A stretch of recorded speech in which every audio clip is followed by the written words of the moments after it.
तो मेरे ही है, क्योंकि दोनों को मेरे ही पास आना पड़ेगा, दुनिया में कुछ भी कर लो। अब मैंने इशारा कर दिया कि जिस जगह पर एक मुकद्दस हस्ती हुजूर मुफ्ती आज़म हिंद, हुजूर मेरे पीरो मुर्शिद सैयदी सनदी मुर्शिद उधर शाह अख्तर रज़ा अली रहमत व रिज़वान का कदम लगा हो तो वो जमीन भी उस वक्त ईद मनाई होगी। लेकिन जब उस जमीन को रोंदा जा रहा है तो वो जमीन भी पनाह मांगती है और बद्दुआएं करती होगी कि घबराने की बात नहीं है, आज 1500 रुपए के लिए क्या क्या नहीं करते, एक दिन तो मेरे पेट में आना।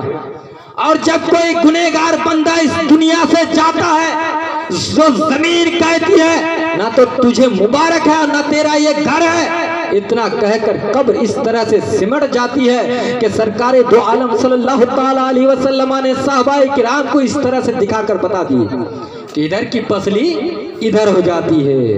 70 अजदहे उसके कब्र में मुसल्लत कर दिए जाते हैं और वो 70 अजदहे इस कदर जहरीले होते कि वो रहती दुनिया में फूंक मार दे तो जमीन पर घास ही ना हो। और उनके अज़ाब में 99 सांप मुसल्लत कर दिए जाते हैं। वो इस कदर वो जहरीले होंगे कि वो अगर पहाड़ों पर फूंक मार दे, सिर्फ धूम से मार दे, पूंछ से मार दे तो वो पहाड़ रेजा रेजा हो जाए। ऐसे सांप, ऐसे जहरीले सांप को उसके कब्र में मुसल्लत कर दिया। करो कितना अकड़ करते हो, कितना घमंड दिखाते हो जिस्म पर, जब तक खून में तेजियां है तब तक एक दिन मरना है। तो खैर, बाप का बड़ा खुश नसीब बेटा है वो जिसका बाप आलिम है, और बाप खुश नसीब है जिसका बेटा नमाजी है, जिसका बेटा आलिम है। सबसे बड़ी दौलत मैंने क्या कहा कि क्या है? सबसे बड़ी दौलत माँ बाप है। सबसे बड़ी दौलत माँ बाप है। आप लोग कहेंगे कैसे? तो देखिए कैसे, देखिए माँ बाप कितनी बड़ी दौलत है।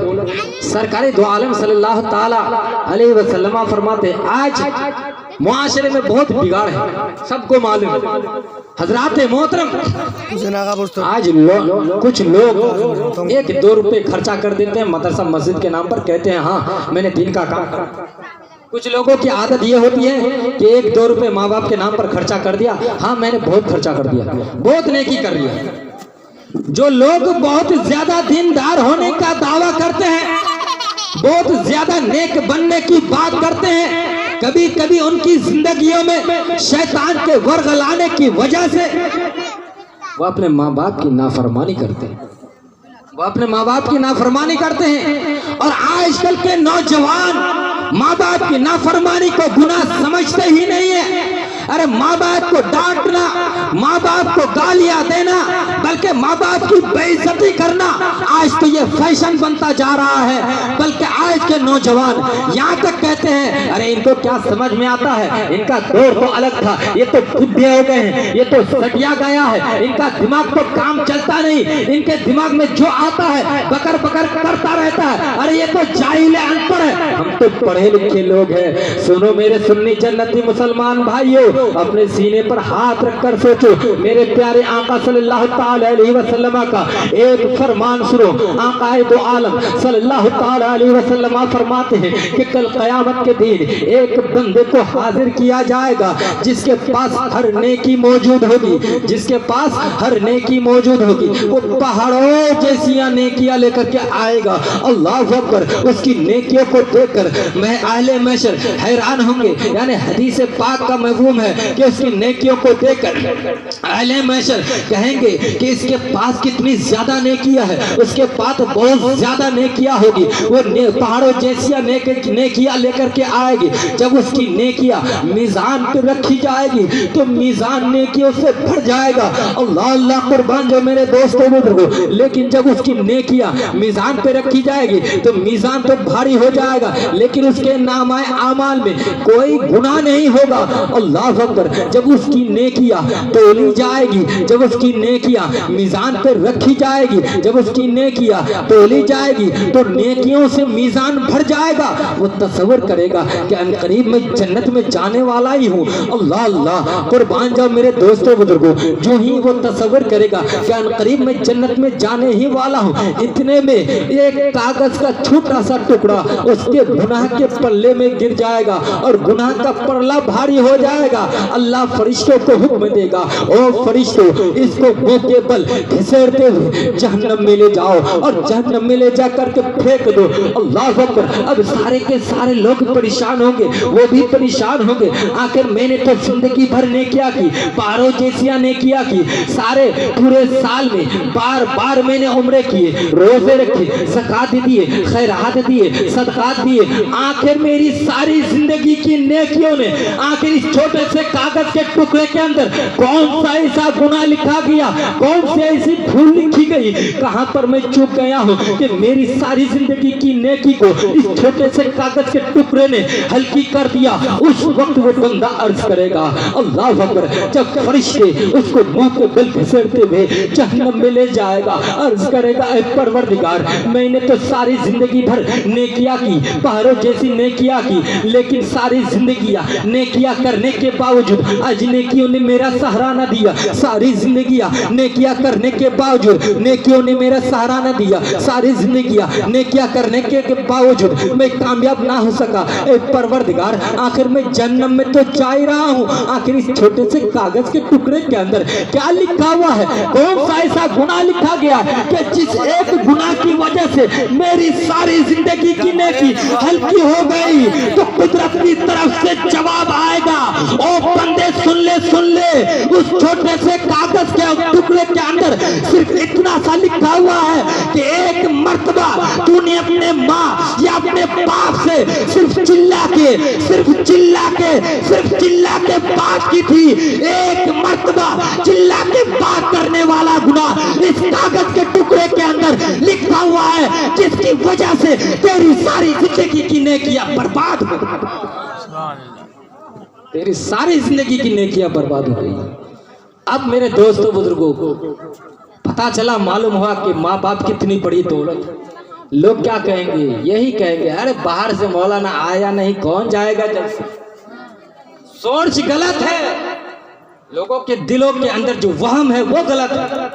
बाहर से आए चाहे कहीं से आए, कोई घर से अपने बाप के घर से लाके बयान नहीं करते, कोई अपने बाप के घर से लाके बयान नहीं करते। मैंने पहले ही कह दिया कि भाई बयान करने का अंदाज अलग होता है, तरीका अलग होता है, लेकिन सब कोई कुरान और हदीस की बात ही करते।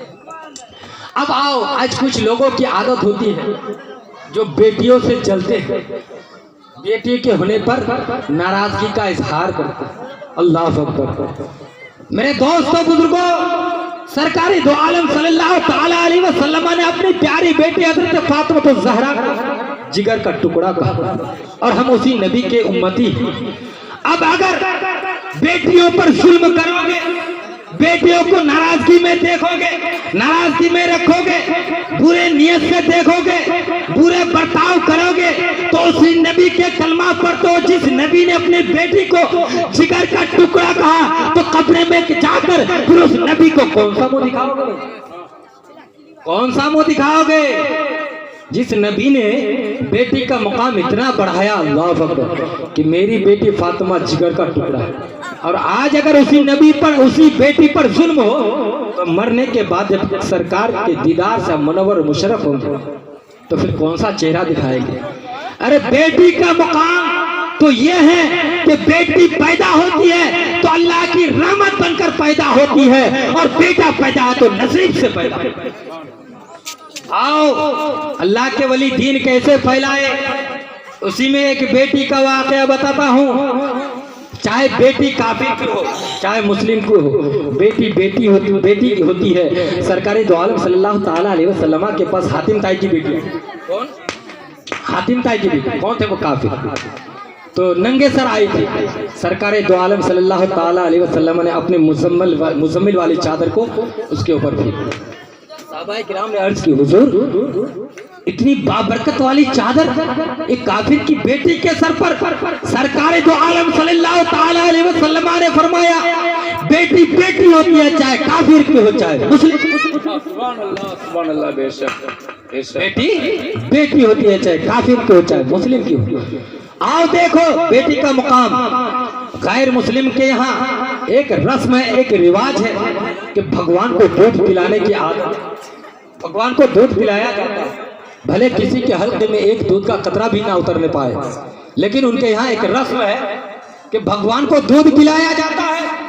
मगर हमारा मजहब तो ऐसा पक्का सच्चा मजहब है कि आज लोग आतंकबाजियों से उसको छोड़ना चाहते हैं। अरे उन नादानों से कह दो, तुम्हें पता नहीं कि हमारा मजहब इतना सच्चा पक्का मजहब है कि अगर रास्ते से पत्थर हटा दिया जाए तो जन्नत की बशारत दे दी जाती है, जन्नत की बशारत मिल जाती है। हमारा मजहब इतना पक्का सच्चा मजहब है। आओ देखो, एक पंडित हर दिन लुटिया उठाते थे और मंदिर जाते थे और भगवान को दूध पिलाकर आते थे। घर में क्या कहते थे कि बेटी मैंने भगवान को दूध पिलाकर क्या है, रोजमर्रा उसका यही मामूल था, यही तरीका। हर रोज दूध की लुटिया उठाए, मंदिर गए, भगवान को दूध पिला के आए। तो एक दिन उसकी बेटी ने कहा, अब्बू जान आज मैं दूध पिलाने के लिए जाना चाहती हूँ। बाप ने कहा, नहीं बेटी तुम मत जाओ। बेटी ने फिर अर्ज की, नहीं अब्बू जान आज मैं जाना चाहती हूँ। बेटी की ख्वाहिश के सामने चाहे मुसलमान हो चाहे काफिर हो, बाप को मजबूर होना ही पड़ता है। बेटी एक ऐसी चीज, अल्लाह अकबर, बेटी को सबसे मोहब्बत होती है। तो बाप मजबूर हो गए, बेटी की ख्वाहिश के सामने बाप मजबूर हो गए। बाप ने कहा, अच्छा बेटी ठीक है जाओ। बेटी लुटिया उठाई, दूध की लुटिया उठाई और चल दिए मंदिर। मंदिर में जाकर भगवान के सामने बैठ गई और बड़े अदब से अर्ज करने लगी। अब बच्ची तो बच्ची होती है, उसको तो पता नहीं कि दूध पिलाया जाता है कि बहाया जाता है, उसको तो भाई मालूम है कि दूध पिलाया जाता है कि बहाया जाता है। अल्लाह अकबर। तो पंडित की बेटी जाकर बैठ गई। कहा, महाराज, बड़ी शराफत से कहने लगी कि महाराज दूध पी लीजिए। अब पत्थर की मूर्ति कहाँ दूध पीते, उसको तो मालूम नहीं कि दूध बहाया जाता है।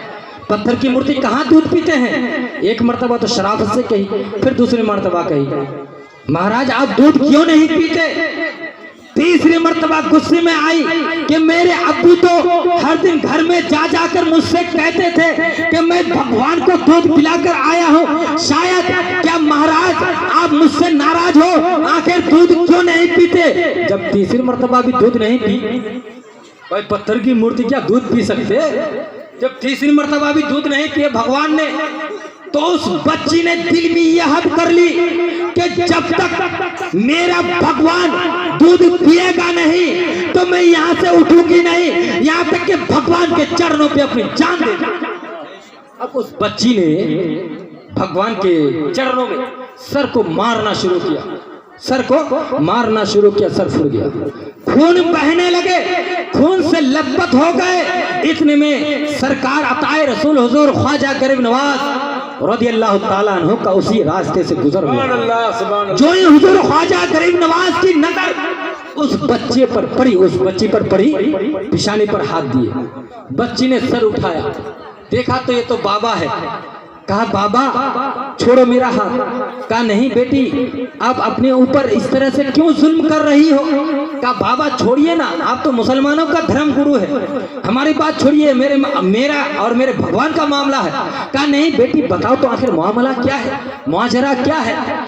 अब उस बच्ची ने अर्ज की कि हुजूर क्या बताऊं, मेरे अब्बू जा जाकर कहते थे कि मैं भगवान को दूध पिला के आया हूं।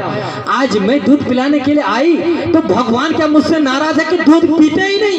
एक मर्तबा का, दूसरी मर्तबा का, तीसरी मर्तबा का, जब माना ही नहीं तो मैंने ये दिल में आहद कर लिया, अगर भगवान दूध पीते नहीं तो मैं अपनी जान दे दूंगी, लेकिन भगवान को दूध पिला।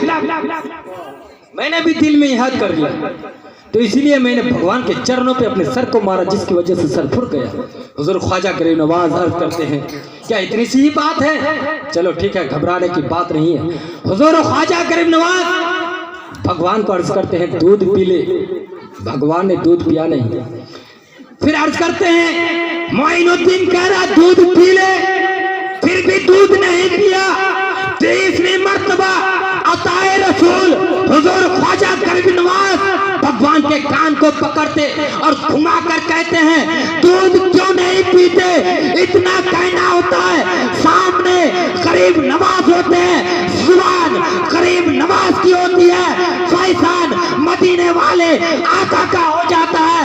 भगवान पत्थर की मूर्ति के हाथ हिलने लगता है, पत्थर की मूर्ति दूध पीना शुरू कर दे। सुभान अल्लाह, सुभान अल्लाह, सुभान अल्लाह। बेशक नारे तकबीर, नारे तकबीर, नारे रिसालत, मसलक आला हजरत, उर्से साजान हुजूर बज़ल मिल्लत, उर्से हुजूर साजान हुजूर बज़ल मिल्लत, नारे तकबीर, नारे रिसालत। इतना कहना आता है कि पत्थर की मूर्ति ने दूध पीना शुरू कर दिया। अब वो बच्ची घर गई, खून से तो लथपथ है, तो अगर मंदिर से अकेला एक बेटी घर जाएगी तो लोग तरह तरह के बोले। गाँव वालों ने कहा, देखो पंडित की बेटी मुंह काली करके आई है। इल्जाम, पंडित की बेटी मुंह काली करके आई है, इज्जत नीलाम करके आई है। खून से देखो ना लथपथ है। बिल्कुल हल्ला मच गया पूरे गांव में। जब बाप बेटी के सामने आए, आंखों में आंसू, बेटी सच सच बता दे, इज्जत का सवाल है। बेटी अर्ज करती है, अब्बू जान मैंने भगवान को दूध पिला के आया। बाप अर्ज करते हैं, बेटी मैं तो बूढ़ा हो चुका हूं, आज तक भगवान दूध पिया ही नहीं, तुम कैसे दूध पिला? उधर तो गांव वाले बिल्कुल शोर मचा रहा है कि नहीं ये मुंह काली करके आई है, ये पंडित जी की बेटी है, इसलिए इज्जत बचाने के लिए झूठ बोल रही। आखिरकार जब लोगों के ताने बर्दाश्त ना कर सके तो वो पंडित अपने सर पर जो उसके टोपी थे, टोपी को बेटी के कदमों पर रख देते हैं और अर्ज करते, बेटी भगवान की कसम झूठ मत बोलो, सच बता दो, इज्जत का सवाल है। बेटी उस वक्त भी अर्ज करती है, हाँ हाँ अब्बू जान मैंने भगवान को दूध पिला करके आई है, मैंने भगवान को दूध पिला करके आई है। लोग मानते कहाँ है? आखिरकार गांव वालों ने कहा, जब ऐसी बात है भगवान को दूध पिला के अगर ये आई तो कल भी दूध पिला लेगी। वक्त मुकर्रर हुआ, दिन तय हुआ, सारे के सारे लोग उस बच्ची के साथ साथ उस मंदिर तक पहुंचे। सारे लोग अल्लाह अकबर उस मंदिर के सामने जाकर खड़े हो गए। अब फिर वो बच्ची जाकर भगवान के सामने बैठ गई, भगवान के चरणों में अर्ज करने लगी, महाराज लो ये दूध पी लो। फिर पत्थर की मूर्ति कहाँ? पत्थर की मूर्ति है, फिर कहाँ दूध पीता? फिर उधर लोग हल्ला शुरू कर दिया कि हमने पहले ही कह दिए कि पंडित की बेटी है, इज्जत बचाने के लिए झूठ बोल। दूसरी मर्तबा कहती है, महाराज दूध पी लीजिए। अरे पत्थर की मूर्ति कहाँ दूध पीते हैं? और ज्यादा हल्ला होना शुरू कर दिया कि हमने पहले ही कह दिए थे कि मुंह काली करके आई है। अब उस बच्ची की आंखों में आंसू जारी, गुस्से में आई, खड़ी हो गई, भगवान के कान को पकड़ती और कहती है कि दूध पीता या नहीं, या कल वाले बाबा को बुलाओ। इतना कहना होता है कि भगवान फिर पत्थर की मूर्ति अपने हाथों को हरकत करते और फिर दूध पीना शुरू कर देते, फिर दूध पीना शुरू कर देते। अब बच्ची अर्ज करती है, देखा अब्बू मैंने कहा था ना कि भगवान को मैं दूध पिला करके आई हूँ। इसी तरह उस दिन भी मैंने दूध पिलाई, इसी तरह से उस दिन भी मैं दूध पिला करके आई। अब सारे गांव वाले कहने लगे कि अच्छा वो बाबा किधर से आए थे, किधर को गए? तो बच्ची अर्ज करने लगी, क्या बताऊं, इस गली से आए थे, इस डगर को गए। अब पूरे गांव वाले वो बच्ची पंडित समेत चलकर देखने लगे कि वो बाबा है कहाँ। आगे जाकर देखते हैं कि एक मैदान है, वहां पर हुजूर ख्वाजा गरीब नवाज एक दरख्त के साए के नीचे बैठे हुए सारे के सारे लोग जाकर अर्ज करने लगे, आप कोई भगवान है? क्योंकि आपने हमारे भगवान को दूध पिला दिया, हमारी जिंदगी गुजर गई कि हमने आज तक अपने भगवान को दूध पीते नहीं देखा। हुजूर ख्वाजा गरीब नवाज को ये लोग भगवान मानने लगे, मगर हुजूर ख्वाजा गरीब नवाज ने अर्ज किया कि मैं भगवान नहीं हूँ, मैं उस रब तबारक व तआला की पूजा करता हूँ जिसने तुम्हें हमें सबको पैदा किया, लिहाजा तुम्हें भी चाहिए कि उस रब तबारक व तआला की इबादत करे।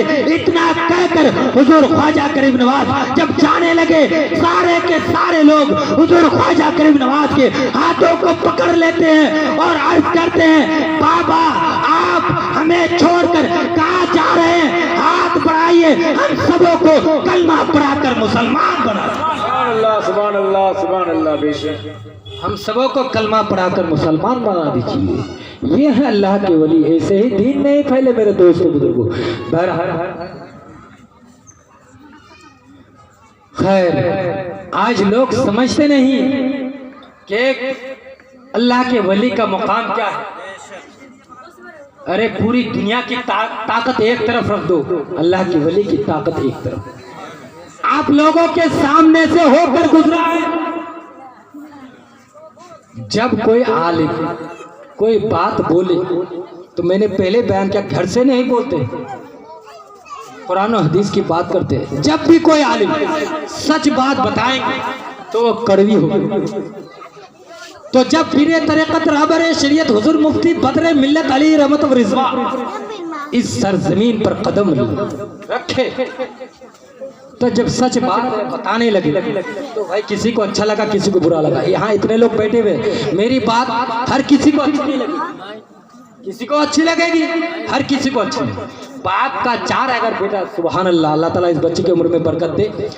बाप के 4 बेटे हैं तो बाप को भी सब बेटे से मोहब्बत नहीं होती। खैर, आए या ना आए, हमारा काम उलमा पर भी एक फर्ज बनता है। मैं जब पढ़ता था तो हमारे मुफ्ती, हमारे उस्ताद हज़रत अल्लामा मौलाना मुफ्ती यूनुस रज़ा साहब हम लोगों को समझाते थे सलाम के घंटे में। कहते थे कि बच्चों, और मदरसे में भी एक बच्चों के दरमियान एक चीज़ होती है, अगर मुझे याद है तो मैं दूसरों को जल्दी बताऊंगा नहीं, ताकि मैं जल्दी से सबक सुनाऊं, मेरा नाम हो। तो बच्चे के आपस में ये सब बातें उस्ताद को मालूम होती है। तो उस्ताद ने एक दिन समझा रहे थे, मेरे उस्ताद कह रहे थे, देखो अगर तुमको कोई बात मालूम है ना और दूसरा तक नहीं पहुंचा है तो कल क़यामत के दिन तुम्हें भी आग का लगाम पहना देगा, तुम्हें भी आग का लगाम पहना देगा। तो भाई हमें मालूम है, हम आपको समझा रहे हैं, आप समझना ना समझना, अमल करना ना करना, या आप पर है। खैर, जब भी कोई अच्छी बात हो तो सबको वो बात अच्छी नहीं लगती। अगर उलमा कहेंगे नमाज पढ़ो, अगर 50 आदमी है तो 30 को अच्छे लगेंगे तो 20 को नहीं लगेंगे। उलमा कहेंगे रोज़ा रखो तो 30 को अच्छे लगेंगे तो 20 को नहीं लगेगे। उलमा कहेंगे ज़कात दो, हज करो, सदक़ात दो, खैरात दो, झूठ मत बोलो, चुगली मत करो, ग़ीबत मत करो, तो 30 को अच्छे लगेंगे कि 20 को नहीं लगेंगे। 20 क्या कहेंगे? इन लोगों का तो यही खामी है। फिर उनमें से कुछ क्या कहेंगे, ये उलमा तो ऐसा है, ये उलमा तो ऐसा है, ये उलमा तो, ये कहकर दरकिनार कर देंगे। क्या कुछ लोगों की ऐसी आदत होती है। बहरहाल, तो हुजूर पीरे तरीक़त रहबर शरीयत हुजूर मुफ्ती बदर मिल्लत जब इस सरजमीन पर कदम रखे, तो मेरे दोस्तों बुजुर्गों, जब हम लोग अंधेरे में डूबे हुए थे, उस अंधेरे से निकालने के लिए हुजूर मुफ्ती बदर मिल्लत जब इस सरजमीन पर कदम रखे, अल्लाह अकबर। मेरे दोस्तों बुजुर्गों, हुजूर मुफ्ती बदर मिल्लत ऐसे ही नहीं आए, हुजूर आला हजरत की नजर यहाँ पड़ी, हुजूर मुफ्ती बदर मिल्लत आए। क्योंकि मैंने सुना है कि हुजूर पीरे तरीक़त रहबर शरीयत हुजूर मुफ्ती बदर मिल्लत अलैहि रहमत व रिज़वा के ससुर हुजूर रहीम बख्श ये कहाँ पड़े थे? मंजर इस्लाम में। और सुनने में आया है ये वो अबकरी शख्सियत है कि हुजूर आला हजरत के फतों में इनका साइन सिग्नेचर जा हमारा सिग्नेचर को। आप बताओ कितने बड़े के पाए के बुजुर्ग होंगे, और हुजूर रहीम बख्श के ये दामाद है। तो हुजूर आला हजरत की नजर पड़ी होगी, तभी तो यहाँ हम लोगों को तो जहाँ जहाँ अंधेरा फैला वहीं अल्लाह का वली पैदा हो। तो इस अंधेरे से निकालने के लिए हुजूर पीरे तरीक़त रहबर शरीयत इस सरजमीन पर कदम रखे। जब लोगों को अंधेरे से निकालने के लिए कोशिश किए कि नमाज पढ़ो, झूठ मत बोलो, चुगली मत करो, गीबत मत करो। तो कुछ कमजोर ईमान वाले लोग भी थे जो हुजूर बद्र मिल्लत के पीछे पड़ गए। हुजूर बद्र मिल्लत के पीछे पड़ गए। कुछ कमजोर ईमान वाले लोग थे। बुरा ना माने, राजनीति से ना जोड़े, मैं सिर्फ एक अल्लाह के वली की ताकत बयान करना चाहता हूँ। मगर अल्लाह के वलियों ने बता दिया, अल्लाह के वली ने बता दिया, अभी नहीं मानते हो, अरे इस दुनिया से चले जाएंगे, उस वक्त जरूर मानो, उस वक्त जरूर मान जाओगे, क्योंकि अच्छी बात कड़वी हुआ करती है। जब हुजूर पीरे तरीक़त राहबर शरीयत हुजूर मुफ्ती बद्र मिल्लत समझाने लगे, जान के दुश्मन बन गए। यहाँ तक नौबत आ गई कि लोगों ने पत्थर बरसाने शुरू किए, मगर हुजूर बद्र मिल्लत अल्लाह अकबर अपनी जुबान पर एक जरा सा भी शिकवा नहीं लाया। और शिकवा लाते कैसे? जो अल्लाह के वली हो जाते, जो अल्लाह के हो जाते, अल्लाह भी उसका हो जाता है, और जो अल्लाह का हो जाता है उसका बेड़ा पार हो जाता है। नारे तकबीर, नारे रिसालत, हुजूर बद्र मिल्लत, हुजूर शहजादाए बद्र मिल्लत, मसलके आला हजरत हुजूर मुफ्ती आज़म हिंद। अब जब दीन की बात आई, समझाने लगे। हमारी बात मैंने पहले कह दिया, किसी को अच्छी लगेगी, किसी को नहीं लगेगी। तो इसी तरह हुजूर जब समझाने लगे तो कोई लोग उल्टी सीधी फतवा देने लगे। सब आप लोगों को मालूम है, लेकिन अल्लाह के वली की ताकत के सामने सब मजबूर हो गए। जान लेने को नौबत आए, पत्थर बरसाने लगे, ईंटें फेंकने लगे, तीरों की बरसात होने लगी। हुजूर पीरे तरीक़त राहबर शरीयत हुजूर मुफ्ती बदरुद्दीन अली रहमत व रिज़वा के चाहने वाले, मानने वालों ने अर्ज किया, हुजूर हमें भी इजाजत दीजिए, हमारे पास भी तलवार है, तीर है, पत्थर है। मगर हुजूर मुफ्ती बदरुद्दीन ने अर्ज किया, तीर फेंकना यजीद का काम है, तीर फेंकते नहीं, एक दायरा खींच देते। कमजोर ईमान वाले लोगों के तीर खत्म हो गए, पत्थर खत्म हो गए, सारे के सारे लोग वापस चले गए। मगर हुजूर मुफ्ती बद्र मिल्लत के जितने मानने वाले थे, तीर किसी के कान से होकर चले गए, मगर किसी को खराशी भी नहीं आई, किसी को खराशी भी नहीं आई। यही तो अल्लाह के वली की ताकत है। अल्लाह के वलियों की ताकत के सामने तुम्हारी किसी की नहीं चलेगी, किसी की नहीं चलेगी। पूरी दुनिया की ताकत एक तरफ रख दो, अल्लाह के वली की ताकत। पता चला, मालूम हुआ कि आज उस दिन ना सही, आज जाकर झुकना पड़ेगा। आज जाकर झुका, क्यों? कि वो अल्लाह के एक सच्चे वली थे, और जो अल्लाह के हो जाते अल्लाह उसका हो जाता। हुजूर मुफ्ती बद्र मिल्लत भूखे रहकर जिंदगी गुजार दी, प्यास में रहकर जिंदगी गुजार दी, आंखों की रोशनी घट गई, मगर कुरान की तिलावतों में जिंदगी गुजार दिए। अल्लाह अकबर, इस्लाम फैलाते जिंदगी गुजार दिए। किसी देवबंदियों को पर मारने की भी जुर्रत नहीं होती थी कि कोई देवबंदी आकर खड़े होते, इतने पाए के बुजुर्ग थे। अल्लाह अकबर, लोगों को ये पैगाम दिया कि ओ लोगों, जिसके दिल में खुदा का खौफ बस जाता है, वो किसी दुनिया के लीडर को, किसी दुनियादार को अपना आइडियल नहीं बनाते, बल्कि आमना के लाल को अपना आइडियल। हुजूर बद्र मिल्लत किसको आइडियल बनाए थे? आज तो लोगों की आदत है, कोई हीरो को आइडियल बनाएगा, कोई मुखिया को आइडियल बनाएगा, कोई मेंबर को आइडियल बनाएगा, कोई एमपी को आइडियल बनाएगा।